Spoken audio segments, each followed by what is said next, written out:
First and foremost, I would like to start off by saying I'm gonna play WWE 2K22 after watching Friday Night Smackdown. It was an okay show. Brilliant in the beginning, brilliant in the end. Everything else, I don't know really what to think about. We'll go through the card as we usually do. For starters, the whole Roman Reigns, Brock Lesnar thing was cool. It was really good. You have Roman talking shit in a car, saying that he's gonna beat Brock Lesnar's ass, getting there, saying that if Brock is still inside his office, that he was gonna go back there and personally beat his ass. Then when they cut to where he wasn't there, so then he started asking Paul, "Where is he?" And Paul's like, "I don't know where he at." And he was smashing his car. He's like, "Well, they're just cars. I have plenty of them," as a tribal chief does, you know. And then he starts walking out, and you see the change of expression when Roman Reigns realizes that Brock. He's like, "Brock, where's he going?" And he's like, "I think he's coming here. Is he coming over here?" Like, like it was so funny. It was so cool. I really enjoyed that whole part throughout the night. It was great. Austin Theory just randomly showing up and slapping Pat McAfee. Okay, I'll let it slide. F it. Rick Booz and Shinsuke Nakamura came out because Shinsuke's gonna go against Jimmy Uso, and Jimmy Uso actually lost, which means that normally whenever you lose on the last match before a pay-per-view, you lose because you won, so 50-50 booking. If my calculations are correct, this means that next week, Friday Night Smackdown, which they're calling WrestleMania Smackdown, WrestleMania Night 1, WrestleMania Night 2, and WrestleMania Raw. Fantastic.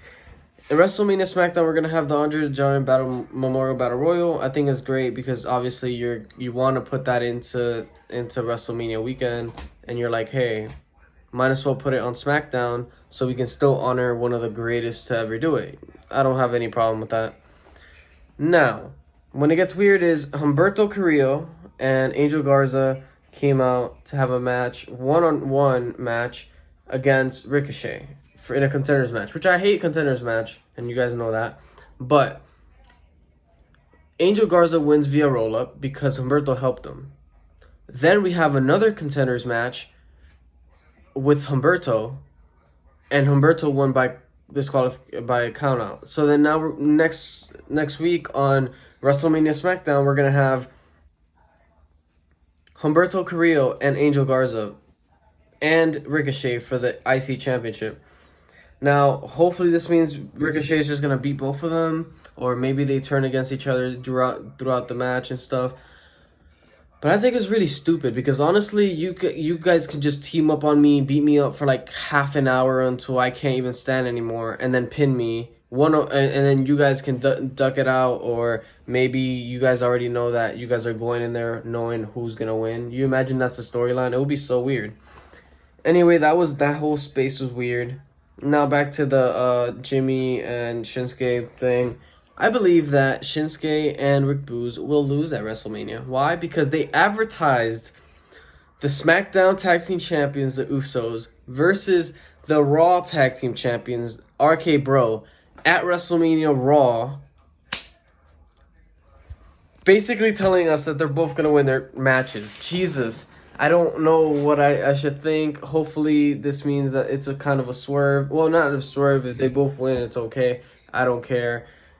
But I'm saying, like, if they literally just tease this, it'll be so crazy, so crazy. Anyway, next we had the whole Ronda Rousey, Charlotte Flair thing. Ronda came out, spoke. I heard her, but I didn't understand anything she said, like always. Charlotte says her Charlotte routine. They end it. Okay, I don't care at this point. This is probably one of the most poor built, like, it was really poor built. In my part, I mean, I do believe it was poor built because if they would have went Ronda Becky first, it would have made more sense.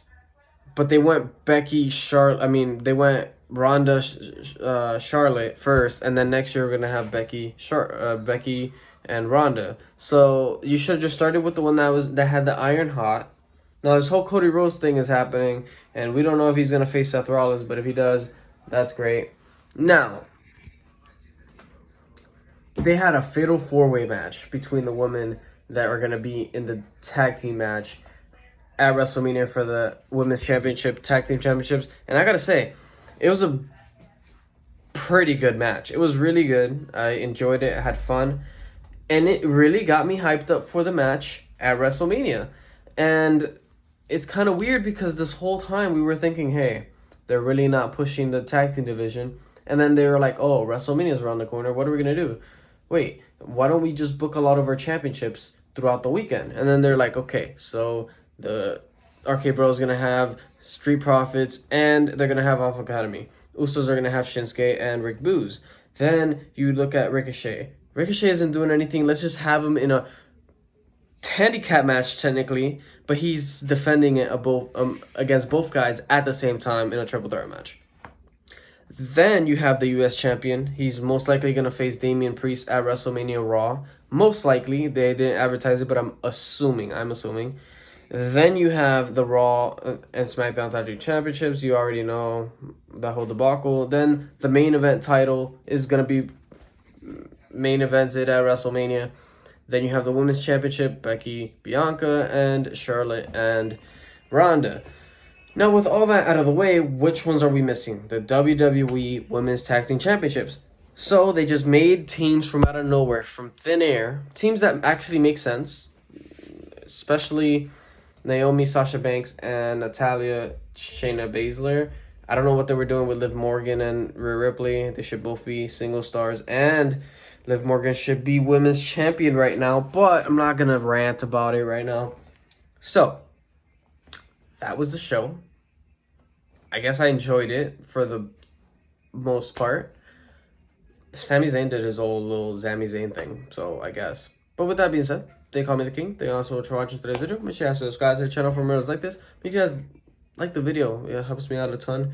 Really lets me know that you guys do appreciate my hard work and dedication to you guys. That being said, they call me the king. I'm about to play 2K22. So I'll catch you guys tomorrow. Peace.